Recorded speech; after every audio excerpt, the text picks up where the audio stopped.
Chanakya international academy உங்களுக்குள் இருக்கும் தலைவரை வெளிக்கொண்டு வரும் பியூர் பாலிடிக்ஸ் பயிற்சி பட்டறை. நேரடி மற்றும் இணைய வழி. கான்டாக்ட் 7338824242.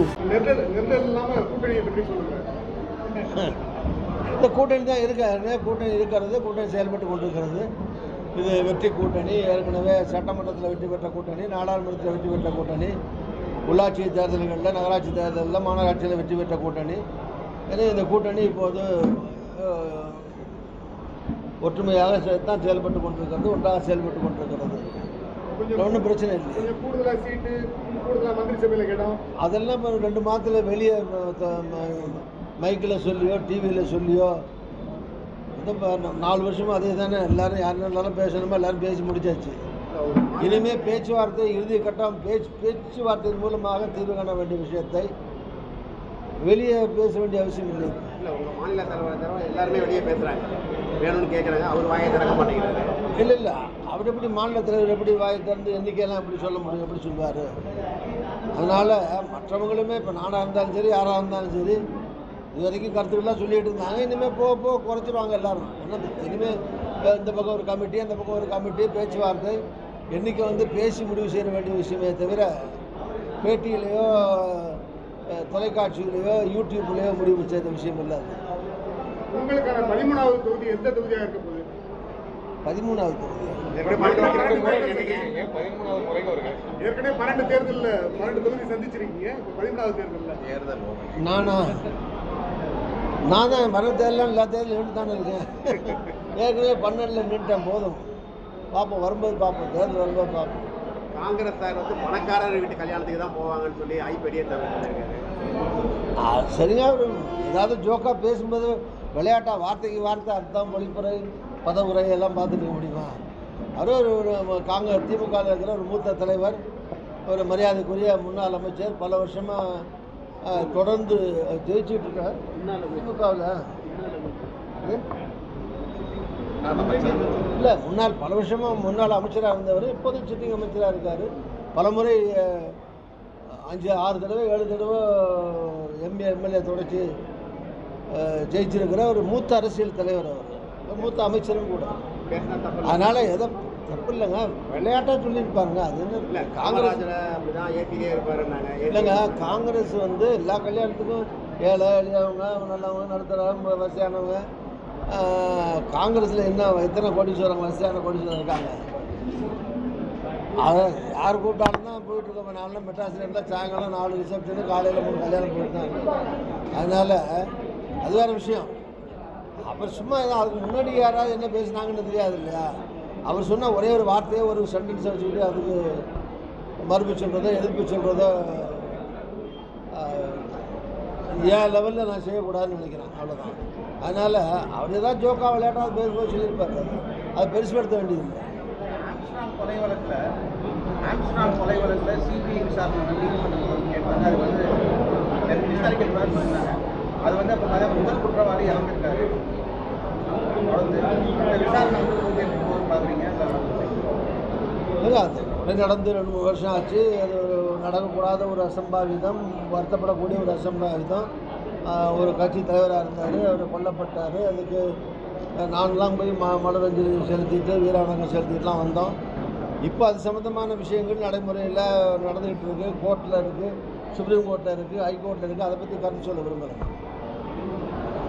கோர்ட்டில் இருக்குது கேஸ், சுப்ரீம் கோர்ட்லேயும் இருக்குது, ஹைகோர்ட்டில் இருக்குது, கீழ் கோர்ட்லேயும் கேஸ் நடந்துக்கிட்டு இருக்குது. அதனால் அதில் இப்போ நான் கருத்து சொல்லுறது என்ன? இப்போ கரூர் பேர சம்பவத்தில் ஒரு விசாரணை ஆணையம் அமைச்சிருக்காங்க. கரூர் ஒரு விசாரணை ஆணையம். அந்த விசாரணை ஆணையம் ஏற்கனவே தூத்துக்குடி சம்பவத்துலேயும் அவங்க தான் இருந்தாங்க. இப்போ அதுலலாம் யார் தண்டிக்கப்பட்டிருக்காங்க? அந்த இப்போ இது விசாரணை அறிக்கை கொடுத்து என்ன ஆக போகுது? இல்லைங்க, அதுக்காக விசாரிக்காமே இருக்க முடியுமா? ஒரு விசாரணை கமிஷனில் நடந்ததில் என்னென்ன நடவடிக்கை எடுத்திருக்காங்கிறத அரசு சார்பில் தான் வேலை கணக்கு தெரியாது. என்ன நடந்தாங்க, என்ன தீர்ப்பு வந்துச்சு, நான் முழுமையாக அந்த தீர்ப்பை படிக்கலை, அல்லது அதில் அரசுடைய நடவடிக்கை என்னங்கிறத ஏதாவது நடவடிக்கை எடுத்திருப்பாங்க. ஒன்றுமே எடுக்காமல் விசாரணை கமிஷன் போட்டிருப்பாங்க. இப்போ போட்டுக்கிற விசாரணை கமிஷன் ரிப்போர்ட் வந்த பிறகு அதனுடைய என்ன மேல் நடவடிக்கை எடுக்கணுமோ அதை கண்டிப்பாக முதலமைச்சர் எடுப்பார்னு நம்புகிறேன். அதனால் அது ரெண்டையும் ஒன்றில் நடக்கலைங்கிறதுனால இன்னொரு விசாரணையே நடக்கூடாதுன்னு சொல்ல முடியாது. எடப்பாடியோட பிரச்சாரம் பண்ண போகிற இடத்துல தமிழக வெற்றி கழகத்தோட கொடியை வச்சு பயன்படுத்துகிறாங்க, அவங்க கூட்டணிக்கு வந்து முனையாட்சி போட்டாச்சுன்ற மாதிரி அவர் சொல்லி பேசியிருக்காரு. இந்த கூட்டணி எதிர்பார்த்து அவர் காத்துக்கிட்ட அழைப்பு வந்து மறைமுகமாக விடுக்கிறாருன்னு நினைக்கிறீங்களா? இல்லை வந்து அதிமுகன்றது மிகப்பெரும் பலம் வாய்ந்த கட்சியாக இருந்துச்சு, இப்போ வந்து தமிழக வெற்றி கழகத்தை வந்து கூட்டணிக்கு வரணும் அப்படின்ற மாதிரி அந்த விருப்பத்தை வந்து அவர் தான் அவங்க கூட்டத்தில் ஏதோ அவங்களே கலந்துக்கிறான்னு நினைக்கிறாங்க. எனக்கு தெரியாதுங்க, அவர் எடுத்துட்டு நானும் பார்த்தேன் இந்த டிவியில் ஏதோ ஒரு கோடியோ 2 கோடியோ மேலே யாரோ 2 பேரும் ஆட்டிக்கிட்டு இருந்தாங்க.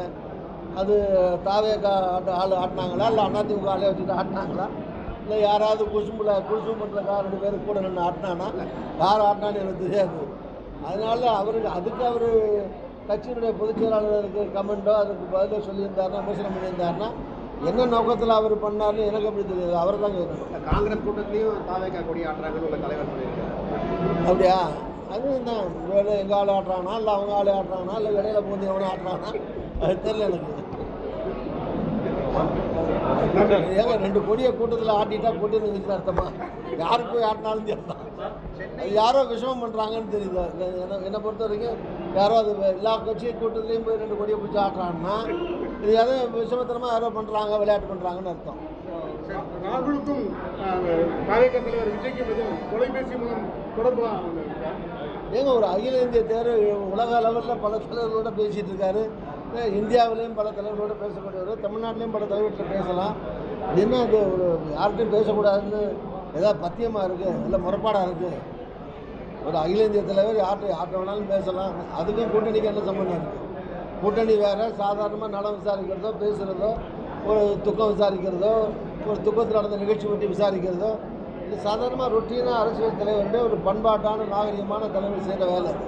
அதுக்கும் அரசியலுக்கு சம்மந்தம் கிடையாது. சென்னையில் திருமாவளவன் சார் கார் பயணிக்கும் போது அந்த பைக் ஒன்று இடிச்சு கார் ஒன்று 2 நாளாக போயிட்டு அது யதார்த்தமாக நடந்த விபத்து அப்படின்றது ஒரு தரப்பு சொன்னாலும் இது வந்து RSS பிஜேபியோட சதி செயல் திருமாவளவன் சார் நீங்கள் எப்படி சார் பார்க்கணும்?